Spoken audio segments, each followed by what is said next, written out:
everybody in this room has seen or heard of money before, yes? Everybody either spends money or gets paid money, yes? Yes. All right? So that's how you got to think about this energy. When we're looking at these things that we're studying, they're either going to be spending their own money, spending their own energy, spending their own heat, or doing the work, or they're going to be getting it. Somebody's going to be giving it to them. Okay? So it can either go out or in, one way or the other. Okay? And so that's how we're going to think of energy. It's that object that something we can possess. All right? And so then the two ways we're going to exchange energy are through heat and work. Okay? And again, we're going to talk about when these two come into play. But again, it's always going out. I'm either paying it out or someone's paying it to me. All right? So let's go over some basic definitions of energy. There's two main categories of energy. We know there's kinetic and potential. So kinetic, we know, is the energy associated with motion. And so we can see that demonstrated in this pool ball example, right? So the cue ball is in motion, so there's some energy associated with it. Well, what happens when it collides with the purple ball? Well, now it's able to transfer its energy into the purple ball. And what happens to the purple ball? Well, it now goes into motion. So that ability to have that force act upon over some distance, that is the definition of work. So we transfer the energy from the cue ball to the purple ball to do some work. Also, you have to think about as the ball is rolling, it's generating friction. So there's also some heat that's being generated. All right. A category or a type of kinetic energy that we're going to explore throughout this chapter is thermal energy. And so that's the energy associated with temperature. Let's think about it. When you're hot or when you're cold, the moment you walk into a room that's opposite of you, you can feel that, right? You can immediately feel, if I walk into a room that's cold, it's like, oh my gosh, it's cold. Well, why is it cold? Because the heat inside of you is leaving you and your temperature is getting lower, okay? And so that heat is moving from hot to cold, so it's in motion, so it's a type of kinetic energy, okay? Now, the other type of energy is potential energy, and we know this is the energy associated with what's being stored within an object. And for our chemical compounds, this energy is really stored within the bonds. And we're going to go through a lot of exploration of that come chapter 9. But it's the amount of potential energy that this overall object or compound may hold based off of who it's bonded with and so forth. And we know, we learned from chapter 1, that we can convert from one form to another. We can go from potential energy to kinetic energy back to the other through that law of conservation of energy. All right? So again, main categories that we have, energy is your ability to do some type of work. Two main categories, we have the kinetic energy, which is due to motion, potential energy, which is what's stored. And in the chemistry mindset, what we're thinking, our kinetic energy is going to be linked to the thermal energy, and as well as that work that can be applied to something else. The chemical energy is going to be associated with what's happening in the bonding between these electrons. There's a lot of different forms of energy, and we're going to explore a few of them throughout this semester. So there's electrical energy, so that's what's associated with an electrical charge. There's heat and thermal energy, so this is a big part of what we're going to cover in chapter 6. There's light energy or radiant energy, and this happens whenever atoms are able to absorb energy and transition from one energy level to another. We'll explore this in chapter 7. There's nuclear energy. This deals with the type of energy that's associated with the atoms that are in the nucleus. That's covered in 132. And then again, chemical energy, which is the energy associated with the electrons affiliated with the bonding that's happening. All right, so again, we want to bear in mind the law of conservation of energy. Much like the law of conservation of mass says that matter can neither be created nor destroyed, it's the same thing here. Energy can neither be created nor destroyed. It's just simply transferred from one object to another, or it's converted from one form to another, but it's never just creating new energy or completely destroyed. All right, so put a star on this slide because this is the mentality that we have to have with everything here, okay? In this chapter, we are often going to have to figure out, well, what is the thing that we are studying? The thing that we are studying is what we are going to refer to as the system. All right? So most of the time, the thing that we're studying is a reaction. So some reaction's happening, so we're going to call that reaction the system. Everything else outside of the thing that we you're studying is considered to be the surroundings. Okay, so if I have a reaction, everything else, the room, us, the glassware, everything else is considered to be the surroundings. Okay? Now, when we examine this exchange of energy, just like our money example, the energy can either go two ways. It can either be leaving the system and entering the surroundings, or coming from the surroundings and entering the system. Okay, so for instance, if I have $1, I'm the system, and I gave Tammy $1. She's the surroundings. I'm in the negative $1, she's in the positive $1, but that we've had an equal exchange of that money, our energy. Or vice versa, Tammy can have $1, I'm still the system, she gives me the $1, I'm now in the positive $1, she's in the negative $1. But again, it's equal but opposite exchange. Okay, so again, the way things are happening in what we're studying is either leaving the system and going into the surroundings, or leaving the surroundings and coming into the system. What we always want to know in our question when we're looking at these problems, well, what is it the thing that I'm studying? What is the system? And we're going to declare which way things are flowing in comparison to that, the system. Okay, so that's the thing we're studying. Okay. All right, so now if we think about this idea that energy can either be created or destroyed, what that means is if I'm losing something, you should be gaining the same thing in an equal manner, right? So go back to my dollar example. So all this is just a picture representation of where the energy is going, right? So before we had some process occur, we looked at the energy gauges for the system, the thing we're studying. We see that we're about halfway there, halfway full. The surroundings are less than a quarter. Now some process takes place. Now the system gives off some energy, some amount of energy. It gave off this quarter amount of energy. So now all that's left is a quarter. Well, where did that energy go? It went to the surroundings. Okay, the surroundings have gained that energy. So again, when I lose, you gain. They're equal but opposite. Okay? So just keep saying equal but opposite between the system and the surroundings. Now the big units that we're going to be looking for, because again this energy is associated with the kinetic energy piece, which involves a mass and velocity. The overall units end up being, we're taking into account the mass of that object plus its velocity squared. And what these units really boil down to, what we care about, is what we now call the joule. So what you're going to be looking for in this chapter is the joule. Okay, so anytime you see joule, we know that's some type of energy unit, whether that be a heat energy or some type of work. So look for the J. Now we can't convert from different energy units because joules is not the only one we have. Other ones we have are like the calorie, where the calorie is the amount of energy needed to raise the temperature of 1 gram of water by 1 degree. For food calories, and even though we say calories all the time, food calories are actually kilocalories because they're the amount of energy needed to raise 1,000 grams versus 1 gram for 1 degree of water. All right, so again, how much energy do I need to burn that off? But we could also convert amongst these different things. But for your purposes, we're only going to be looking at the joules. There's also kilowatts and so forth. This slide is more FYI than anything else. This just tells some basic usage of energy across different processes. Alright. So, we're going to be exploring different things within thermodynamics. And really this is really just studying these interconversions that can transpire. Okay?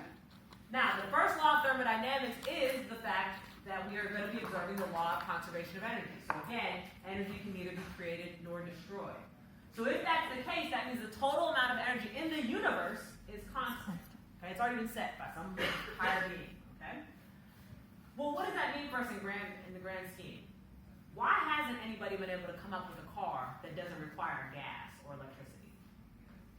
Because there's nothing that is feeding the ability for that object to do the work, to drive, right? So we can't produce something that's constantly outputting energy without putting energy into it, okay? Because again, that's that idea of this constant energy must be observed, okay? If we could figure that out, we would put the automobile industry or the gas and electric bill industry to rest. Alright, so again, law of conservation of energy, the overall energy in the system or in all of the universe is constant. Okay? You're going to see this delta symbol a lot throughout this chapter and subsequent chapters. Has anyone ever seen this symbol before? What does it mean? Change. Change. All right, so more specifically what it means, I'm going to take whatever my final amount is and subtract the initial amount, and that represents what has changed. Okay? So when we say the change in the universe, the change in energy in the universe, well, it has to be equal to zero because it's constant, right? Mm-hmm. And we know that all the energy that's in the universe is made up of either the thing that we're saying is our system or the thing that is our surrounding. Okay? And so if that's the case, if all this has to be constant, what we know, that was on the slide. What we're going to end up seeing is that when we solve for one or the other, if we move this over, this equals zero, move this over, the energy of the system compared to the energy of the surroundings is equal, but opposite. Okay? So if we basically subtracted this on both sides, we would end up with delta energy of the system is equal to the energy of the surroundings. Equal but opposite. Okay, so that's just keep saying that to yourself. Equal but opposite. Equal but opposite.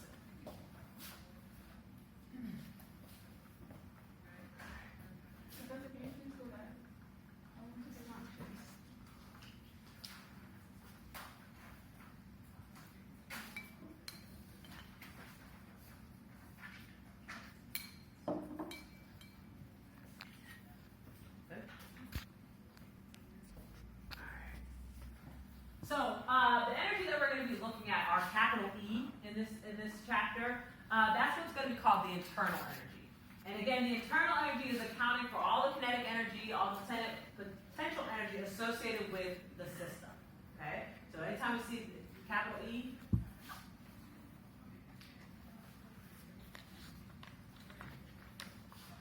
all right, so that's the energy associated with the system, the thing that we're studying. Okay? If we said the energy of the surroundings, that's the thing that we're not studying, it's everything outside of that. But we can predict what it is because we know it's equal but opposite. Okay? Now, this internal energy is considered to be what's called a state function. And what that means is regardless of how we go about getting there, it's a set value. Okay? Overall, what could be happening in the products or the reactions, what's happening in the actual reaction process, that could vary. But the amount of energy that possibly could come from this system is set. Okay, so that's what a state function means. To help you visually understand what a state function is. All right, if you look at this picture here, there's people climbing up a mountain. Some people, they're going through path A, which is a little harder, likely. They're going, or maybe not harder, longer, more leisurely route, may take a little bit longer. All right, but they'll get to the top. Or you may be the more adventurous person that's up for the challenge of going up the really, really steep hill, but it's a shorter distance. Right? We'll also get to the top. Now, regardless of which way I went, whether I went this way or this way, is it safe to say that these climbers equally climb an elevation of 10,000 feet? Yes or no? Yes. All right, so that's what a state function is. Regardless of how we got there, the end result is the same. Okay? Now, the distance that they travel, that's not a state function because they travel two different distances. But the elevation that they climb is the same. So that is the state function. Okay, so that's what the state function is. All right. Now, oftentimes in this class, you're going to be either seeing energy diagrams or asked to draw an energy diagram. And so it may look something like this. So an energy diagram is just showing, okay, where's the energy going? And we typically list it as with your internal energy on this Y scale, so internal energy. Okay? And you would make a declaration about where you initially start versus where you finally end. Okay? And if we look to calculate the change in energy in this case, would we say that this we're assuming it to be a positive value or a negative value? What would you guys say? Which one is greater in this case? The initial or the final? Final. The final is greater, right? So started off here, I got to here. So if I took my final minus initial, which is what the delta symbol means, this is greater than this. So we would say our change in energy is what? Positive or negative? Positive. Positive. Okay? Because greater? What if I flipped it? So this still says internal energy. And now I say that my final's here and my initial is here. Well, now who is greater, my initial or my final? Initial. Initial. So that means I started with more energy at first, and then something happened, and I let go of some energy. So in this case, would you say your delta E, would it be Negative. positive or negative? Negative. Negative. Okay. So again, remember this is in reference to the system. In the system, the thing we're studying. Let's see if you guys can do this now. If in this example, the system gained some energy, absorbed energy, it became positive, it went up. What did the surroundings do? Negative. It had to lose the energy. So the surroundings lost the energy and gave it to the system. Okay, so that's how we were able to come up. What about in this case, where now my energy in my system, we're saying we are in a negative state, so it lost, it got rid of, it produced some energy. Well, the surroundings, would we expect the surroundings to be positive or negative? Positive. Positive. Okay, so again, keep telling yourself equal but opposite between the system and the surroundings. Okay,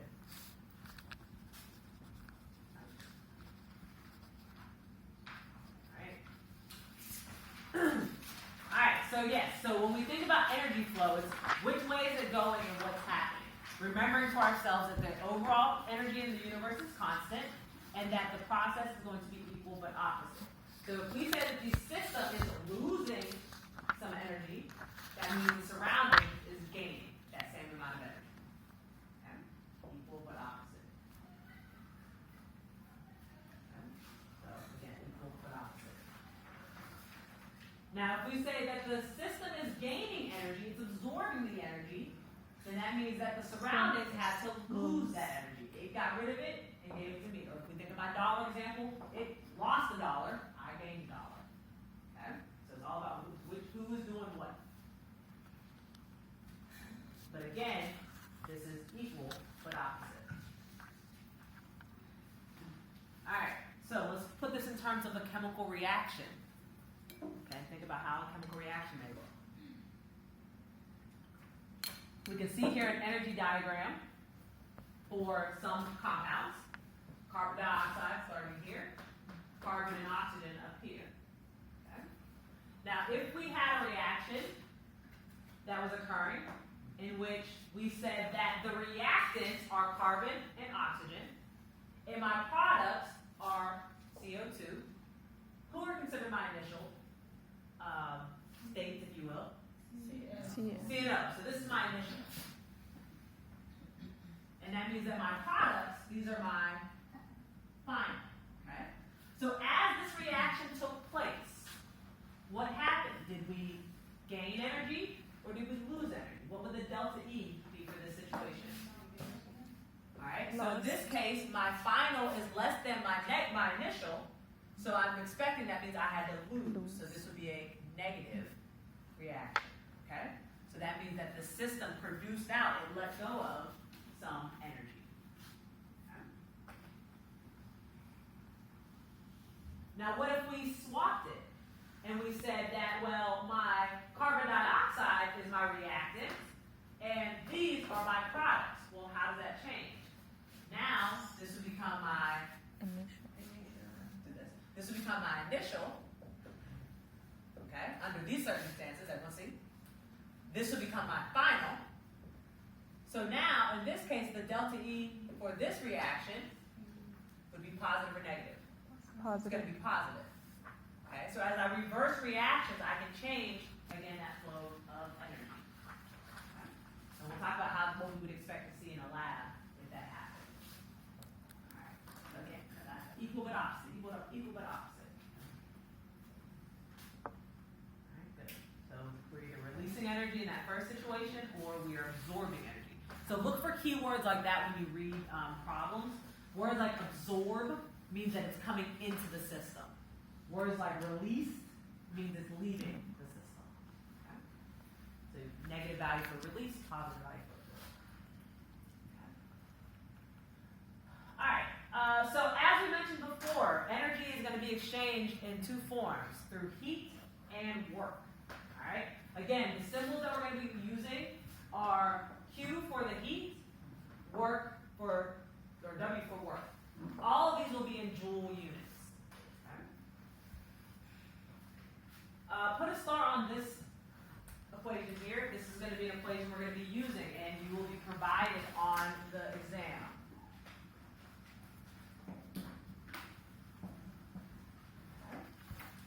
Now remember, when we're studying the reaction itself, the system, all right, this is what we're always referencing when we're talking about internal energy.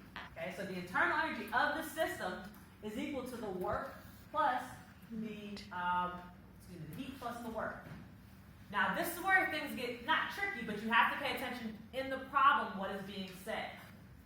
If the system has to is gaining the heat, absorbing the heat, we would assign it as a positive value. We've just gone over when energy is coming inside, it's absorbed, the final state's higher, so we put a positive value.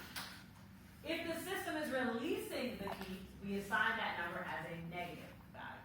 Okay, so it's always who's doing what. Alright? Same thing with the work. If the system gains the work from somebody else, if somebody else or the surroundings does the work for me, I'm happy. Somebody else is doing it for me. So me as the system, I'm positive. Okay? But if I have to go do the work in this process, I'm releasing energy, I'm expelling myself, it's going to be a negative value. So again, who's doing what? Is it the system doing it or producing it, or is it the surroundings? If it's the system doing it, it gets negative values. If it's the surrounding doing it, it gets positive values. And we'll get an example of this in a second. Importantly to note, the heat and work, they are not state functions. So these can fluctuate, but overall the energy of that system is going to remain the same. So these may vary, but the energy is going to remain the same. So again, we can exchange by heat and work. Alright.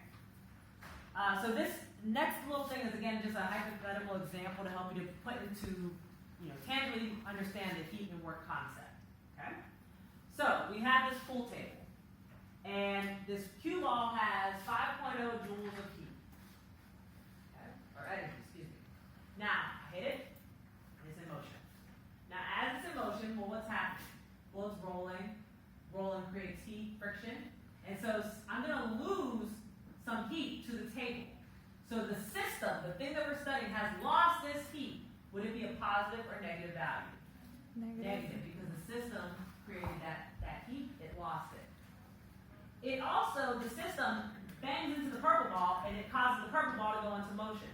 So who did the work in that case? My system or the surroundings? The system. The system is the one that allowed you to bop into motion. So I transferred this 4.5 joules of heat to the purple ball. So in reference to the system, am I in the positive or negative in this case? Negative. Also in the negative. Okay? So when we add that up, we see that I lost negative 4 joules through the work process. I lost negative 0.5 joules through the heat producing process. Overall, I lost a total of negative 5.0 joules, which is equivalent to what I started. Okay? The state function piece. Now, what happens if we were to change the pool table that we're dealing with? Okay, if we change the pool table that we're dealing with, and now we have a rougher pool table. All right. So if it's much rougher, I hit the same ball. It started with 5.0 joules of energy. But now if it's rougher, as I roll, I'm going to generate even more heat. And as I generate even more heat, I'm going to lose even more heat. So the cue ball has lost this heat. The system has lost this heat when we say it's positive or negative value. So negative. Okay. And now when I bang into the purple ball, I'm able to transfer 2.0 joules rather than the 4.5. I still transfer something, but I transferred only 2.0. Would this be a positive or negative value in reference to the system? Also negative. Okay. Now if we add those two together, because energy again is heat plus work, we have negative 3.0 for the heat, negative 2.0 for the work, still adds up to negative 5.0. So you can see when we're thinking about the state function piece, regardless of what table we use, the amount that could have been lost is still the negative 5.0. How we got there can vary, but the overall state function remains the same. Okay? And you would expect in this case, if I have less energy to transfer here, the purple ball is not going to go as far. So when you see, people that are pool sharks, they take things like that into consideration when they're thinking about how hard to hit the ball. All right. So again, this slide kind of just goes to that explanation that I just went through. But again, it's all based on the roughen the table versus smooth table. We're either generating X amount of heat as I roll, which is going to affect how much energy I can transfer into the other ball. Overall, though, they still had that 5.0 kilojoules that was being lost. Okay? All right, so let's try a problem that you may see, or something similar to what you may see. All right, the key to these problems is first figuring out, okay, what is the thing I'm studying? Who is producing the work? Who is producing the heat? If the system is doing it, we give negative values. If the surrounding is doing it, we give positive values. Okay? Alright. So if the burning of the fuel in a potato cannon performs 855 joules of work on the potato and produces 1422 joules of heat, what is the delta E for burning the fuel? Okay. What are we studying here? What's our system? The fuel, the burning of the fuel. That's what we're studying, okay? So, when the burning of the fuel happens, it performs 855 joules of work. Who did the work? The system or the surroundings? System. The system. So would the work get a positive value or a negative value? Negative. Negative. So we say negative 855 joules. Alright? And it produces 1422 joules of heat. Who produced the heat? The system or the surroundings? The system. The system.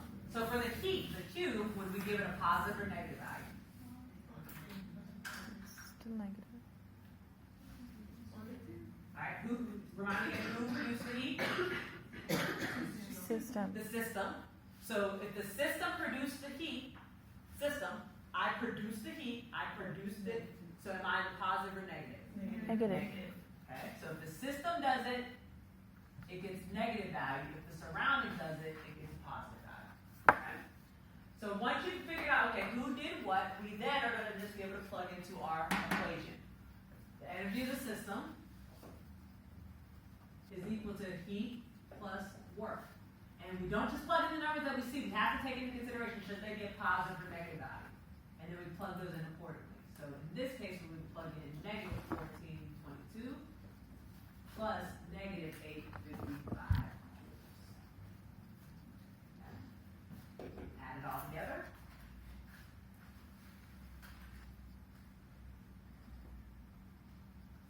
And what do you get?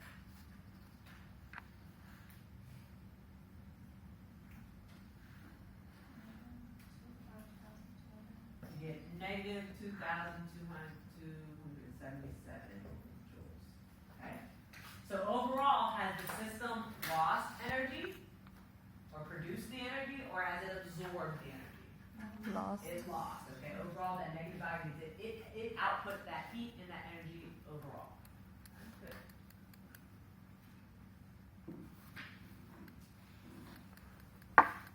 Again, you will get this equation.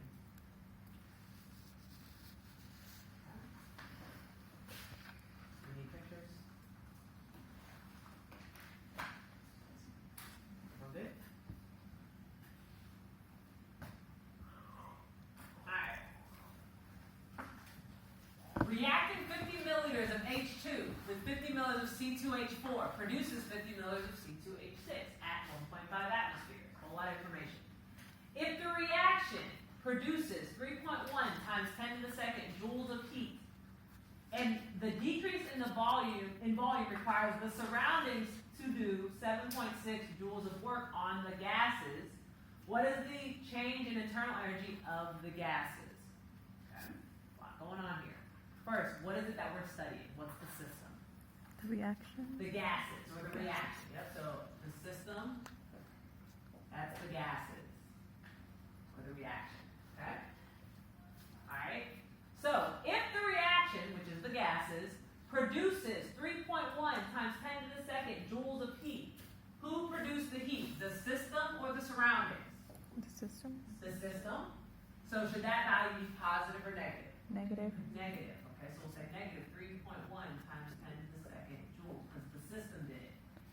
And the decrease in volume requires the surroundings to do 7.6 joules of work. Well, who did the work? The system or the surroundings? The surroundings. The surroundings. So for the work value, would I make it positive or negative? Positive. Positive, because the system didn't have to do it. Everything we're thinking about is the system.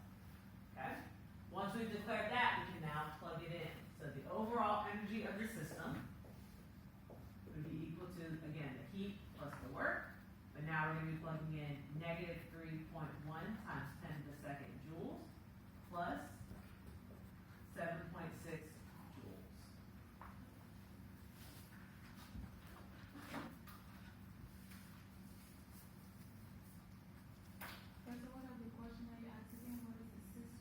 What is the system, or what is the thing that we are studying?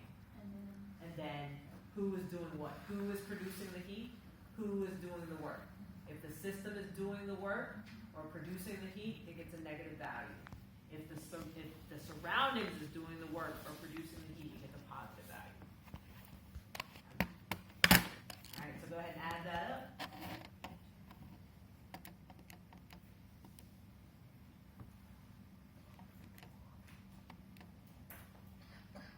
And what do we get? Negative 302.4 or negative 3.0 times 10 to the second. The units would be joules. Good. Okay, so again, still overall, the amount of energy lost by the system is a negative value that was released out. Okay?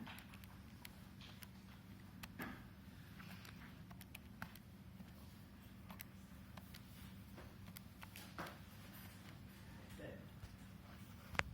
All right, so the rest of today, we are going to just spend focusing on the heat piece, okay? Understanding how to calculate the heat associated with a reaction.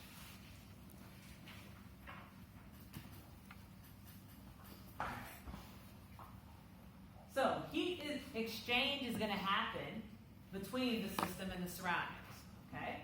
And this is going to happen anytime there's a difference in the temperature between the systems and the surroundings, okay? Big thing we want to remember, heat is going to be flowing from high temperatures to low temperatures. So as I flow out of the system, it's going to be, so imagine that I'm a reaction, okay? If heat leaves out of me, would I expect the surrounding area to get hotter or colder if heat leaves out of me? It's going to get hotter. Okay, so the surrounding area gets warmer. If I'm the reaction and I take all the heat from around me, the surrounding area is going to get hotter or colder? Colder. Colder, okay? This is the phenomenon that happens with like hot packs and cold packs. If you've ever used like an ice pack before, like one of those cracked ice packs, what's happening is when you crack that ice pack, there's a chemical reaction that's going on. The goal of it is to absorb heat. So as it's absorbing the heat, it's going to make you, the surroundings, feel colder. Or the hot packs, when you crack it and make that reaction go, that releases heat. And so when you feel it, the surroundings, you get warmer. Okay, so that heat exchange is used for a lot of different things, such as hot packs and cold packs. All right. This heat exchange is going to occur until the objects reach thermal equilibrium, and that means we are the same temperature. Okay. You experience this all the time. Have you ever walked into a room before and you'd be like, oh my gosh, I'm so cold. And then after about 5 minutes or 10 minutes, you're not cold anymore? You haven't really done anything different. But that exchange in heat from your body to the outside has now reached that thermal equilibrium. Okay? So that final temperature that you're getting to is going to be the same. All right. So, yes, when a system absorbs heat, so if I absorb heat from everything around me, the temperature is going to increase. If it releases heat, it's going to decrease, okay, in the system. All right, so the ability of how much of that temperature is going to be affected, we can tie into what's called the heat capacity. So it's going to get really, really annoying because we're going to have like 4 different things that have the letter C as part of the variable, okay? So one of our C's is the heat capacity, so that's capital C, okay? So heat capacity is basically saying how much energy can I take on before I see a change in temperature? Okay? So heat capacity is symbol C.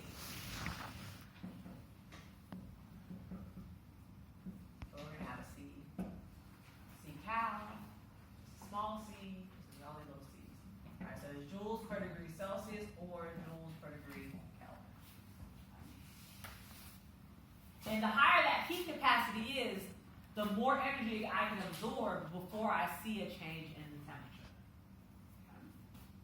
So if you think about everybody in here, we all have our own heat capacities, right? Have you ever walked in a room with somebody and they're like, oh my gosh, I'm so cold, and you're like, oh, I'm good.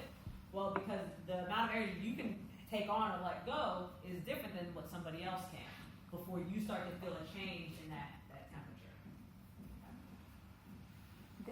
Can you repeat the amount of air? Energy. Energy. All right, So I have I'm never cold. so you probably have a very high heat capacity, Yeah. meaning that you hold on, you retain to your heat. And it takes a lot for you to lose or gain before you start feeling that change in temperature. Okay?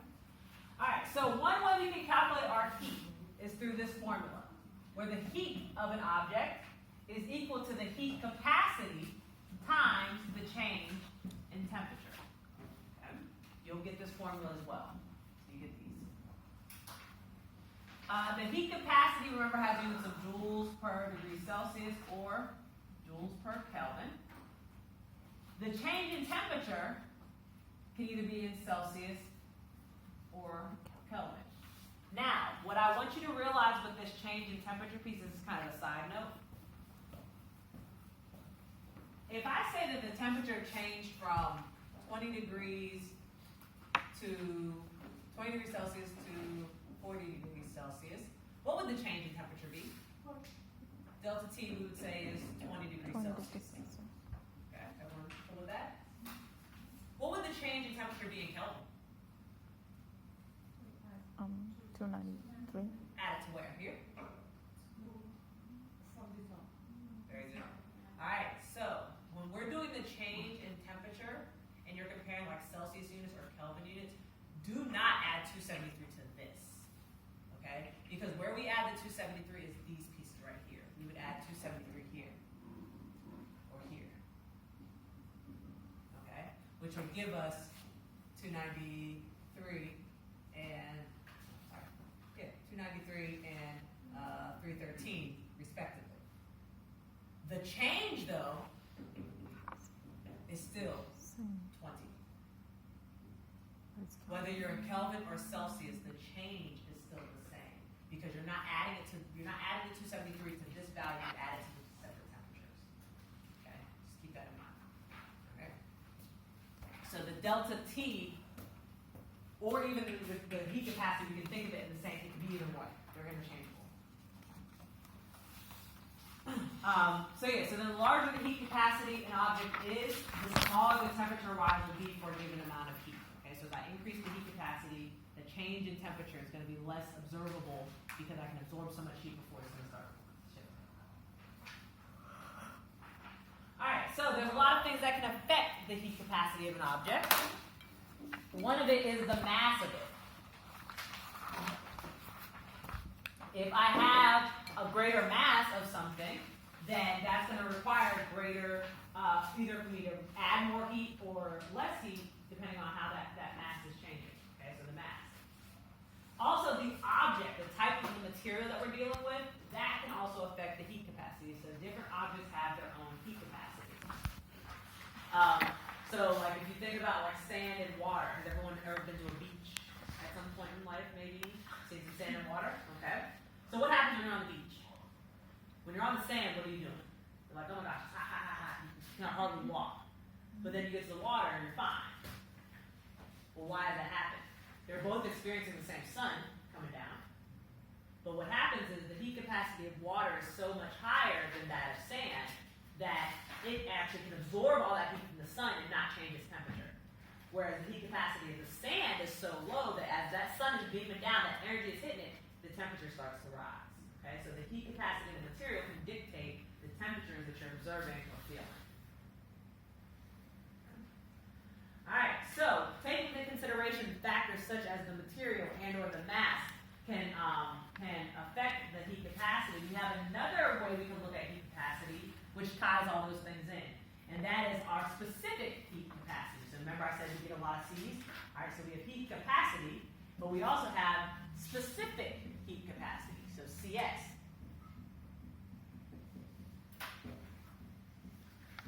Now the specific heat capacity that takes into account how much of that material is present and what type of material is it. Okay? So the specific heat capacity has units of joules per gram per Celsius, or joules per gram times Kelvin. Okay? And with that, we can incorporate that into another heat calculation that we may want to do. But what you'll notice here is for various materials, their respective heat capacities, right? So what's one of the main reasons people like to cook in cast iron skillets, right? People love cast iron skillets. Well, if you look at its heat capacity compared to something like aluminum, it's a lot lower. So it actually can absorb some heat and hold that temperature a lot better than the higher, like the aluminum, right? So the higher the number, The higher the number, the more energy has to be pumped in before you're going to see that change in temperature. Okay. This is also the reason why if you ever cooked like cookies or pancakes or anything on the back of the box, it'll say if you're cooking in a shiny container, cook at this temperature. And if you're cooking in glass, cook at this temperature. And if you're cooking it, so it gives you these definitions. Well, the reason being, things like glass or aluminum or copper, iron, they have different heat capacities. So you can't set them at the same temperature and think you could cook it at the same temperature, same time, without some getting burned. Okay? So that's why those declarations are on the back of the box, because they take into consideration things like this heat capacity.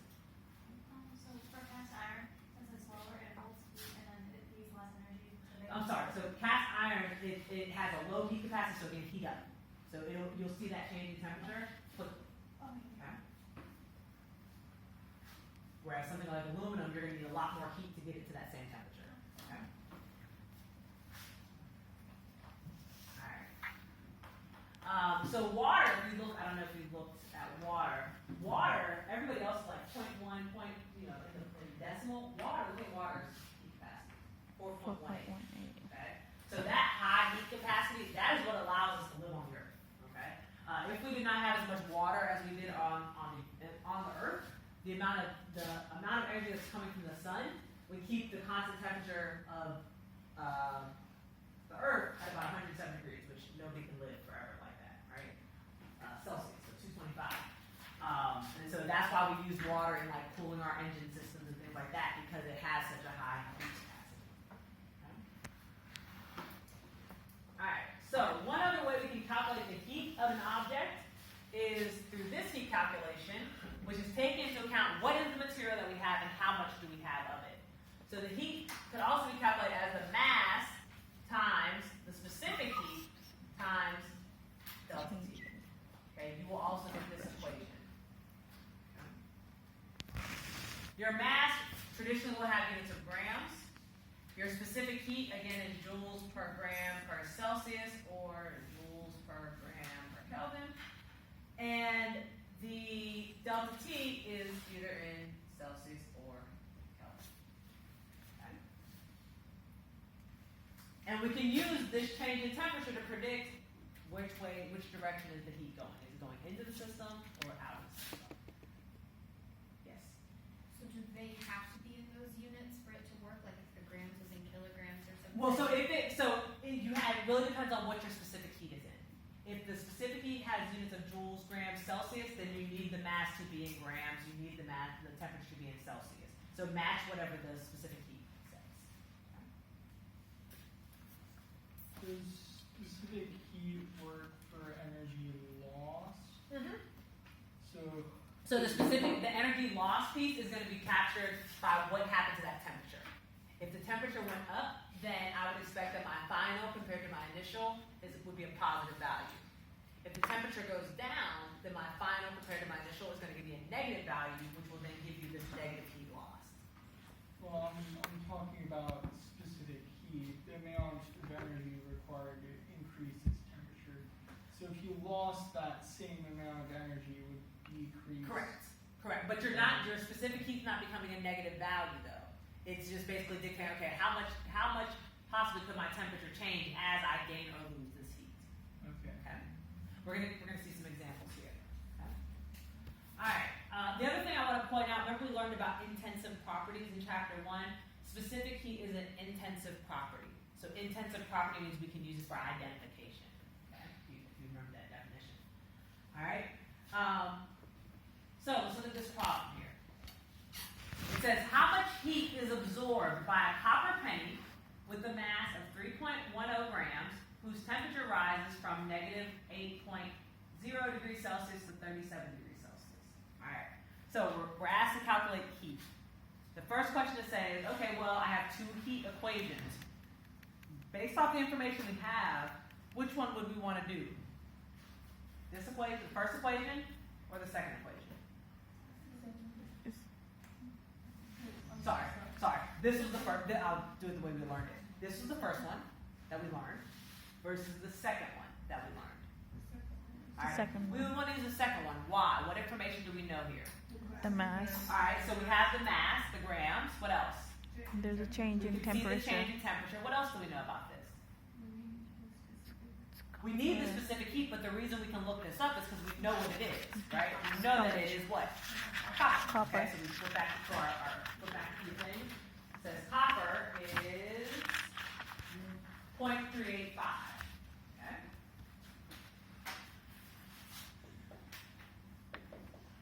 0.385 joules per gram per Celsius. Okay. All right. So we deduced that we want to use this heat equation of heat equals mass times specific heat times delta T. All right. What's my mass? All right. 3.10 grams. My specific heat is 0.385 joules per gram per Celsius. And what would delta T be?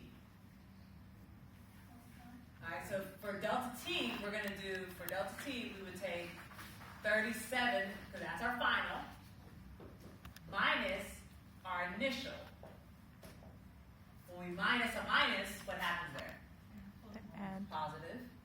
so So 45. overall, we have what? 45. So 45 degrees. What's the units? Celsius. Celsius. Did I lose anybody? The change in temperature changed 45 degrees. Okay. Go ahead and calculate what that heat would be.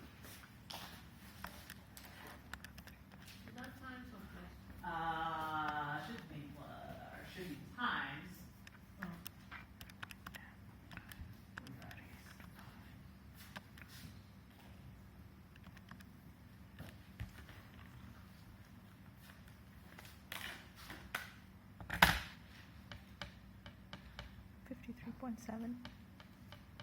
Equals 53.7. What's the units on here? Joules. Joules. Why the joules? Well, grams cancel. Celsius cancel.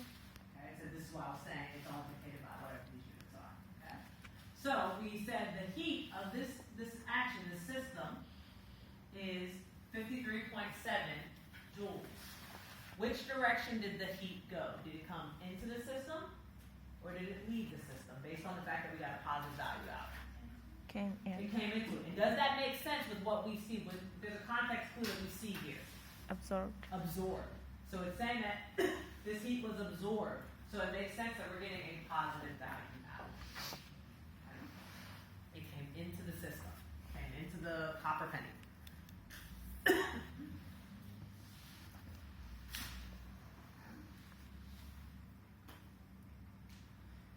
All right, let's try another one.